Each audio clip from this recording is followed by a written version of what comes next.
So let's move on. You've got two quick examples that address what happens if all of your x's cancel out.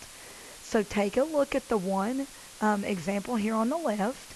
Now the first thing I notice is that I need to distribute on the right hand side. So that gives me plus 3x minus 3. I also notice now on the right hand side that I've got 3 terms and I need to condense it to 2 terms. I need one letter and one number. So the 3x stays and then the 11 minus 3 shrinks to 8.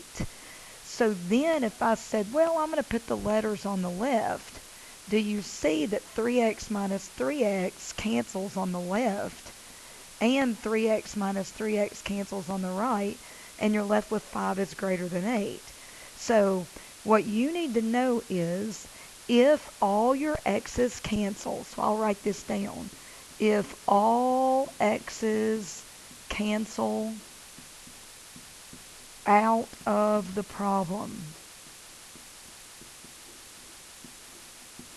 that you are working on, you are going to get no solution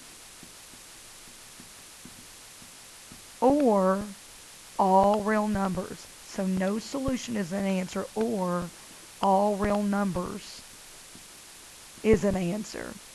Hey, and by the way, so you don't have to write out all real numbers, you can use this symbol if you want.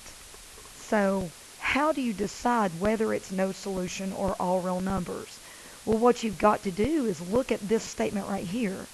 Is 5 really greater than 8? Is that a true statement or a false statement? Well, I say 5 is smaller than 8. So if the statement that you're left with is false, you are going to say no solution. If the statement that you're left with is true, you're going to say all real numbers. So then let's look again at the next problem and see how it works out. So I'm going to have to start out again doing a little distribution. So I have 24x plus 24. Oh, piffle. That's not 24. Let's try that again. 4 times 1 is just 4, not 24 today. Pretty much every day that's going to be the same, huh? So here I'm going to say 24x, and let me be more careful this time, minus 16. And then we have what, plus 30? Well, the left-hand side is good because it's got one letter and one number. But the right-hand side, I notice I have 2 numbers, so I need to condense those into negative 16 plus 30 is the same thing as 30 minus 16. And that works out to be positive 14. So then notice that you've got 24x on both sides. So if you subtracted 24x, the 24x cancels out of both sides and you're left with, on the left 4, the less than sign just comes down, and on the right 14. So again, ask yourself, is 4 less than 14? Is that true or false? Well, I say on this one, the remaining statement's true.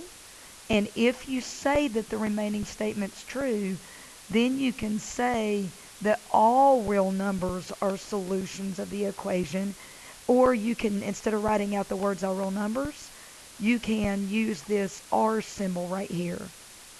So you are ready to do problems 12 and 13. These should be pretty quick.